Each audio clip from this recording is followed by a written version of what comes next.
Education Finance Subcommittee number 1. First, I want to apologize. Our Democratic caucus, during which we were discussing all of the budget issues before us in the May revise, went probably an extra 20 minutes beyond what it normally does. So sorry to keep you all waiting.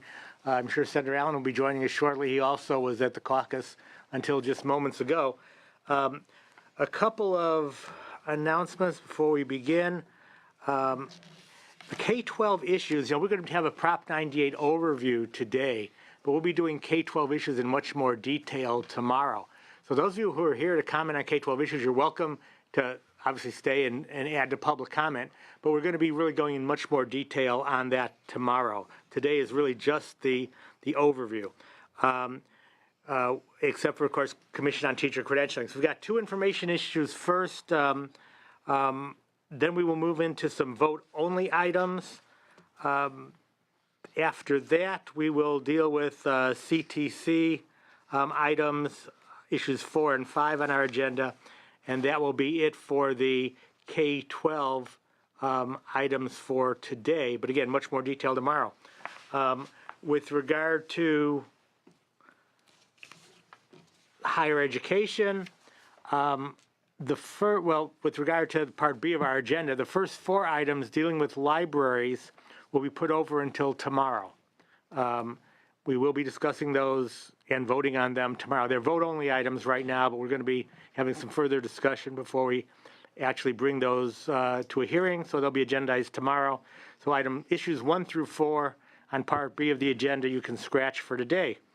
The rest of today's items will be heard. I know there are comments on some of the vote-only items, so we will have public comment before we take the vote-only votes, and then we'll also have public comments on each of the discussion items. I'm sorry, are these just discussion items? And voting. Yeah, okay. While it says discussion items, they're not really discussion items. There will be votes on those, so issues 10, 11, and 12 will be discussed. There'll be opportunity for public comment, and then there'll be vote. I know a lot of you are here to comment on those, so just want to let you know in advance. One more detail, when we do get to public comment, any member of the public who wishes to comment, this is outside of the panelists will be up here, we'll have 1 minute to comment. You can also submit to us either today or any time in the future, the sooner the better, in writing any detailed comments you wish. If 1 minute doesn't give you enough time to say what you really want to say, use the 1 minute to give us kind of an oral overview or introduction and then present to us in writing. And when I say you could do it any time, it's really important to be in the next couple of days since the budget will be wrapping up sometime soon, at least our part of the budget. With that, we'll move to issue number 1, which is the Prop 98 overview. And for that, I'd like to call up representatives from the Department of Finance, the LAO, Department of Education, and the Community College Chancellor's Office. We don't know who it is.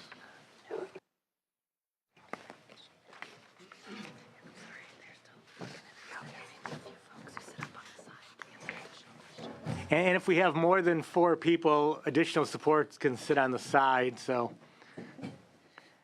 sorry for this rather cramped space today.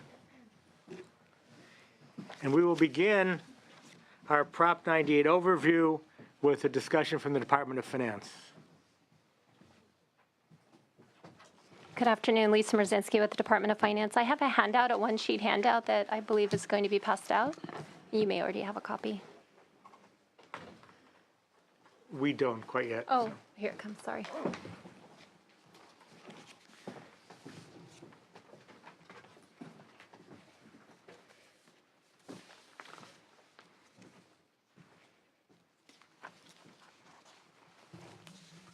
So the handout basically summarizes what happened in the Prop 98 guarantee from January proposal into the governor's May revision. And basically, as before, the primary driver is revenues. Revenues increased over the 3-year period by $6.7 billion. That's a $700 million increase in 13-14, a $3.5 billion increase in 14-15, and a $2.5 billion increase in 15-16. So what this has done is it's also caused the guarantee to go up. So over the 3-year period, the Prop 98 guarantee is up by $6.1 $1 billion. $5.5 billion is provided by general fund, and there's also a $600 million increase in property tax, offsetting property tax that is included. So the guarantee now in 15-16 is estimated to be in a test 3, and it is at $68.4 billion. At January proposal, the guarantee was $65.7 billion. So just a few interesting notes with the guarantee is that we've switched tests in a couple of the years. I found that very interesting. So in 13-14, we started in a test 3, and it is now switched to a test 2. Again, this is caused by the year-over-year growth in revenues and how the revenues fell in the years. And then also in 15-16, we changed from a test 2 to a test 3. Also in 15-16, right now, the test 2 and the test 3 level, they're funded at the same level, and that's basically because we have a supplemental 3B payment that gets added on. And the supplemental 3B basically provides Prop 98 a guarantee that it'll never grow less than the non-98 side of the budget. So anytime that happens, a little supplement is provided to the guarantee to bring it up, but it can never be over the test 2 level.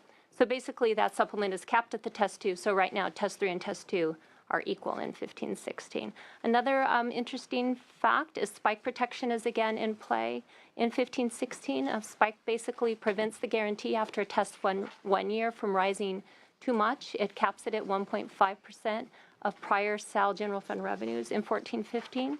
And that prevented about $420 million of 14-15 from going forward into 15-16. In 14-15, we remained in a test 1 year, but the maintenance factor payment that was being paid in the governor's budget was $3.8 billion. That is now estimated to be $5.4 billion. That $1.9 billion increase has brought the balance down in 15-16 on the maintenance factor to $772 million in our estimate. So the second part is in Figure 2, basically sums up the increases in the guarantee for 13-14, 14-15, and 15-16. It's the $6.1 billion, which shows the available funding in Prop 98 that's now available to spend on top of the amount, the $8.5 billion that was available at governor's budget. So after some technical adjustments, generally those are for property taxes, changes in Prop 39 revenues, increases in school district and county offices apportionments from the prior year and current year. Those are the technical adjustments. Those technical adjustments, I believe, are listed like on page 6 of your agenda. After that, and then an increase also in one-time savings, there's about $5.8 billion more to spend at May revision over what's already been spent at the governor's budget. So if you have any questions. Well, actually, at this time, what we'll do is we'll hear from the entire panel first, and then we will have questions.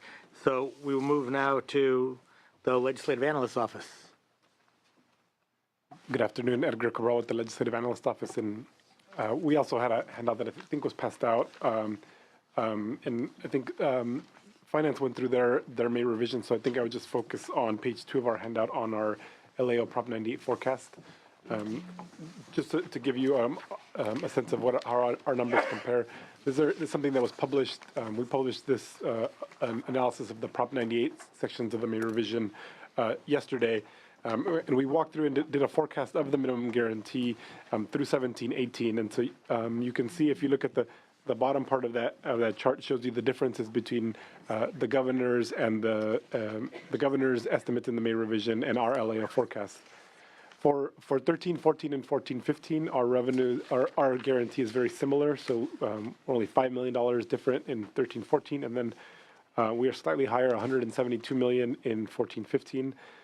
In 15-16, however, we have a more significant difference. We've forecasting the minimum guarantee to be $723 million higher, and that's because of our higher revenue estimates in the budget year. We do forecast general fund revenues will be $3 billion higher than the May revision. And under our forecast, the state would retire all of the outstanding maintenance factor by the end of the 15-16 fiscal year. The one thing we would note with our revenues, we do still recommend caution in terms of building your final Proposition 98 package. So if the legislature were to adopt the budget with higher revenues, we would suggest that additional increase in the guarantee might be set aside until the spring when we have better estimates and we can confirm that that the guarantee is in fact higher, and then funds can be paid out for any one-time priorities. Okay, thank you. Moving now to Department of Education. Monique Ramos on behalf of the Department of Education. So essentially, no matter which set of numbers you go with, we think that there's more money for Proposition 98, and the superintendent's very happy to see that additional resources will be going to schools. Thank you. Thank you. And now from the Community College Chancellor's Office. Thank you, Mr. Chair, members. Dan Troy, Vice Chancellor Fiscal for the California Community College Chancellor's Office. I appreciate that we'll get into the community college budget issues a little bit later in the agenda. So for now, I'll just express appreciation for the administration for the appropriations we see at the May revision that are consistent with the Board of Governors' priorities on access, success, and student equity, and look forward to hearing the issues in full later today. Okay, thank you.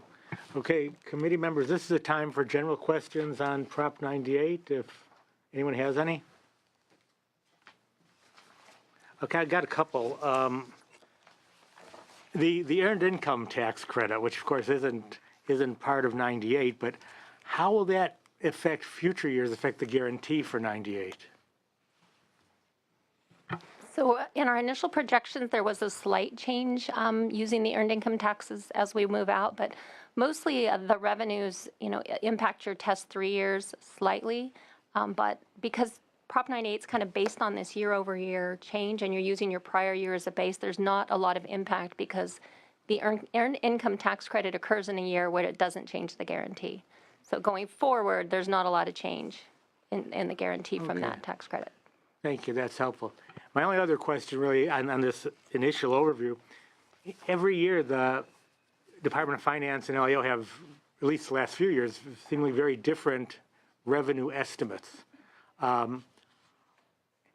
I can understand disagreeing on how we want to spend the money, but why is there always such a large disagreement in terms of how much we can expect?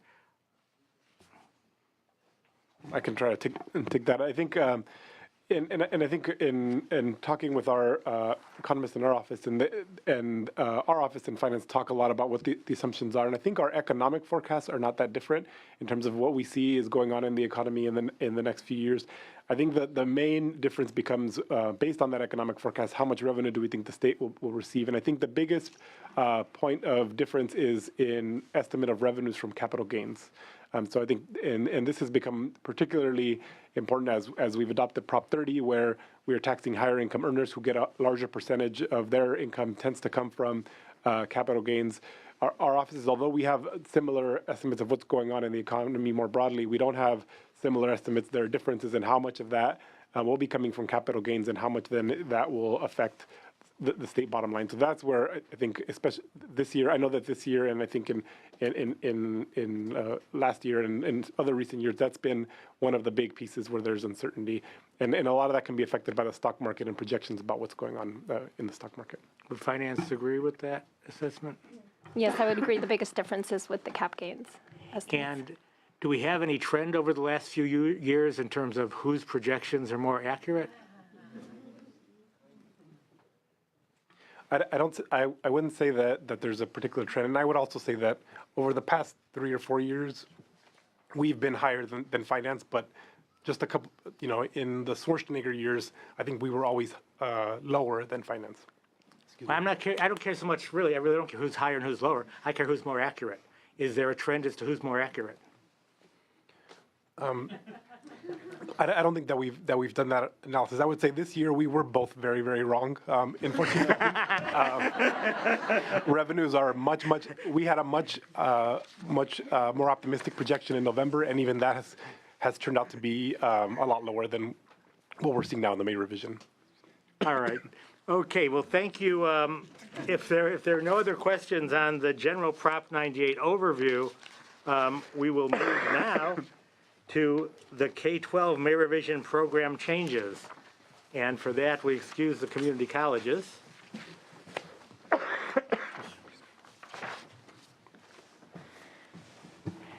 And on the program changes, we'll start with Department of Finance. Lisa Merzinski again with Department of Finance. So the one-page handout I provided earlier also provides the governor's new spending for May revision in addition to those already provided at the January budget. And that's in Figure 3. And the figure is broken down between ongoing expenditures and then one-time expenditures. So some expenditures that we've kind of added on to that were in the original proposal in January are, again, the governor's high priorities, paying down debts and liabilities and moving towards full implementation of the local control funding formula. So the local control funding formula, there's an additional $2.1 billion added to this, which takes the total in 15-16 to $6.2 billion. This closes 53% of the remaining gap to full implementation. The other large investment is a one-time investment, again, towards paying down mandate backlog. That's $2.8 billion. Adding to the amount provided in January is a total for K-12 and community colleges of $4.3 billion. We estimate this will bring the mandate backlog down to about $2.2 billion. On the back side of the sheet, you can kind of see the remaining outstanding debts and liabilities. We're estimating at $2.2 billion. So other large investments, again, are community colleges, and since you'll be discussing those later, it's just very generally there's about $640 million of the new money invested in community colleges, and those can be discussed in details at the later hearing. Thank you. Move to LAO. Yeah, I think just some high-level comments on the governor's plan. I think we continue to agree with the general structure of the plan to prioritize further implementing LCFF and paying off the state's outstanding obligations. We do have some concerns with some specific proposals, which we'll talk about as they come up tomorrow in the subcommittee. There are two particular ones that I wanted to just talk about briefly that are kind of in some of the bigger or more high-profile components. One is related to mandates, and then with LCFF. So in terms of mandates, we have a recommendation for distributing those payments slightly differently. The governor's proposing to pay out the mandate payments to school districts. I think it's $3.6 billion combined with the January and the May revision amounts on an attendance basis. I think the one thing we would note is that a very, very significant portion of the mandates backlog is associated with a high school graduation requirement. So what we would recommend is that most of the payment, 3.3 out of the 3.6 billion, go out to pay off, go out to unified and high school districts, because those are the districts that are more likely to have outstanding claims related to that mandate, and then the remaining amount can go out on an attendance basis. On LCFF, just one thing, we don't have a recommendation, but we thought it's important to point out there's a difference in the administration is proposing a different way of appropriating LCFF gap funding in the budget. In prior years, what the state has done is set a specific dollar amount. So, for example, saying we're going to pay out $4 billion in gap funding. And what that means is that the state, when the department makes payments to school districts, it ensures that exactly $4 billion in gap funding is provided. When we talk about that percentage of the gap funded, that's sort of calculated afterwards. The administration is proposing for beginning next year to actually make the appropriation with the gap amount. So say we're going to close 53% of the gap. And what that means is that does create a little bit more uncertainty. So when the department does provide 53% gap funding, we could have ended up appropriating a little bit more, a little bit less than what was estimated in the budget. So we might be seeing more revisions in future budgets to reflect that. Now, we have a lot of moving pieces in LCFF, including, in general, changes in attendance. The base LCFF cost can change. So there's already a lot of uncertainty. It's not like this is something that brings too much more uncertainty in what we already have, but we thought it's important to point out. Okay, thank you. Department of Education. Monique Ramos on behalf of the Department of Education. So all in all, the superintendent's very happy with the governor's budget. We do have some concerns with some of the proposals that we'll highlight at tomorrow's hearing. The only thing I would note is while we're happy to see so much money going to back to paying mandates and other things, the superintendent still does support a standalone Common Core block grant versus just calling out some of those dollars that could be considered. Other than that, I'm available for questions. Okay, thank you all. Any questions? Just one for me, and this came up in our caucus today and comes up when we meet with stakeholders all the time. And there may not be a good answer to this yet, but the issue being, we were always told back before Prop 13, we were one of the top 10 in the country in terms of funding per student for education, that we dropped. So 4 or 5 years ago, we were number 48, 49, wherever. And Would you explain, just for the folks watching, or would anybody like to take this on, how do we come to that calculation, and where do you think we are now? Department of Education, LAO, whoever wants to comment. So I can talk about the rankings as they're used now. Right now, there are some rankings that show per pupil spending, and these are unadjusted numbers that come from the federal government. They collect information from states, and those are public. So the last ones we saw was, I think, the census data, and we were I can't remember the exact number, but I believe we were in the 30s, maybe 38th. That was using, now the federal government, usually there's a lag in collecting that data, so that data is fairly old. It's before Prop 30, so because of that, it doesn't give a great picture of where we are right now.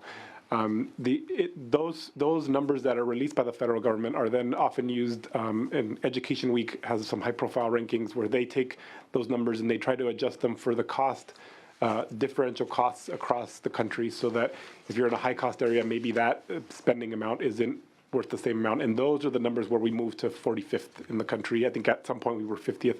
The latest rankings have us at 45th.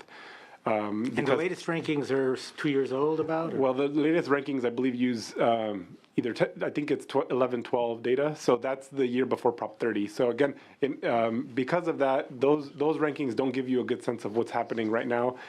We expect that over the next several years, as those spending numbers are updated for more recent years, you're going to see California doing much better than improving in the rankings and doing much better.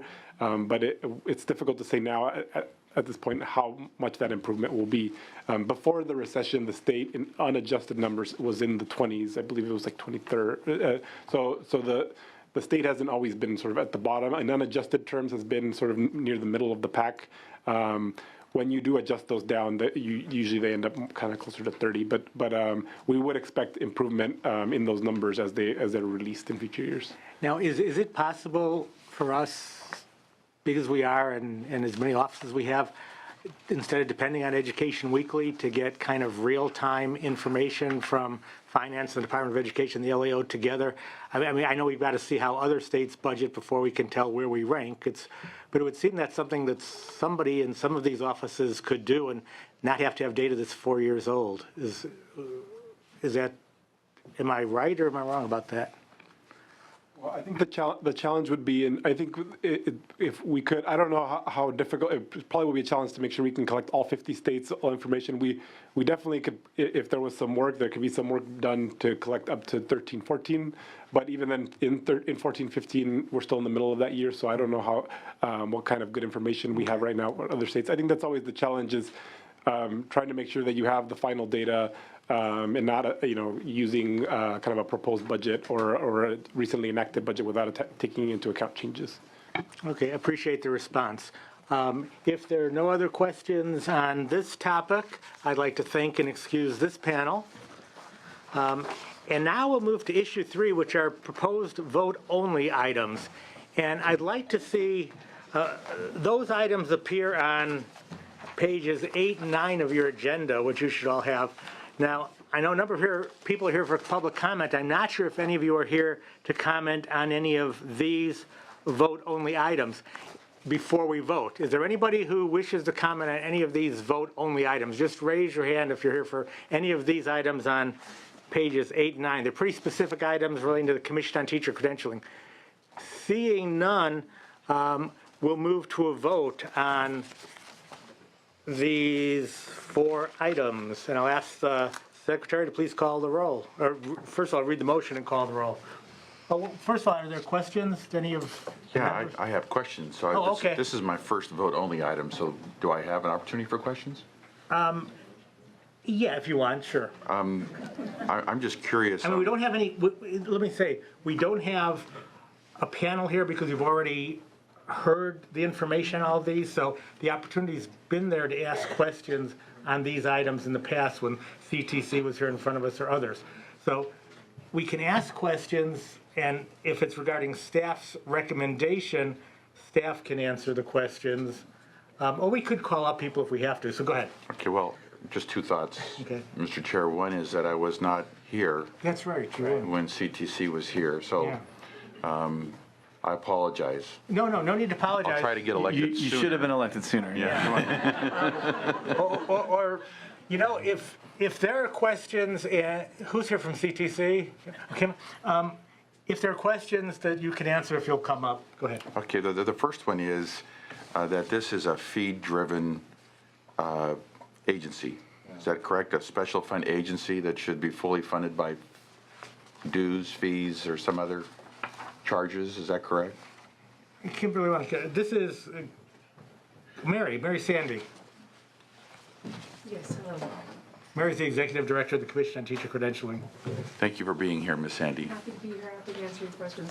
Yes, we are a fully fee-supported agency. We are supported by credential fees that come in with applications and examination fees that come in from candidates who take exams for their license, and we also receive accreditation fees from the institutions that we accredit.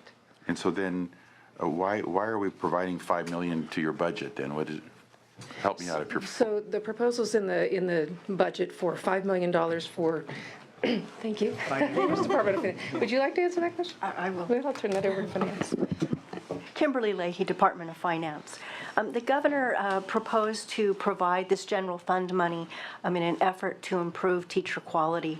And one of the key elements for teacher quality are the teacher preparation programs. The commission accredits those programs. And so by providing funding specifically for improving the accreditation program, we're intending to also improve the preparation of teachers and the quality of teachers. so right now, this special fund agency receives no additional revenues other than fees or dues or That's correct. charges? And this There- is brand new. We're just saying, hey, It's a one-time investment for teacher quality. okay. And then, so why is that coming out of general fund as opposed to Prop 98? Prop Because it's 98. education related, right? Right, but Prop 98 must be instruction-focused, pupil instruction-focused.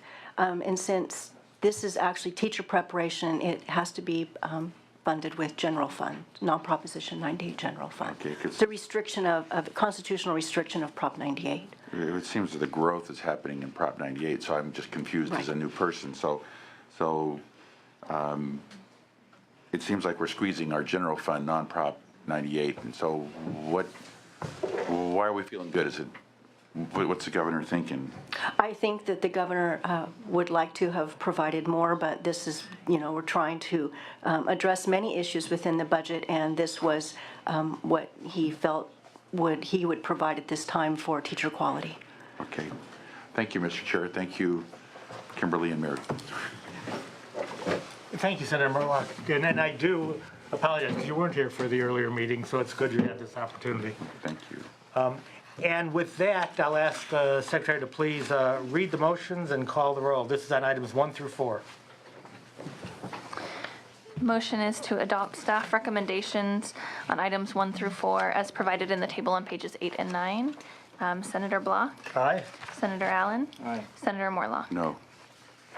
Okay, please show that those recommendations passing 2-1. Is that for all four or just the first one? All 4. Okay, good. Then could I wanna separate them? Yeah, if you could separate. Sure. I'm no on 1 and 2, and I'm fine with 3 and 4. I just am uncomfortable. Okay, let's call the roll on each one separately, just Okay, I apologize. formally. No problem. Sure. So on item 1 on page 8, motion is to adopt staff recommendation. Senator Block. Aye. Senator Allen. Aye. Senator Morlock. No. Show item 1 passing 2-1.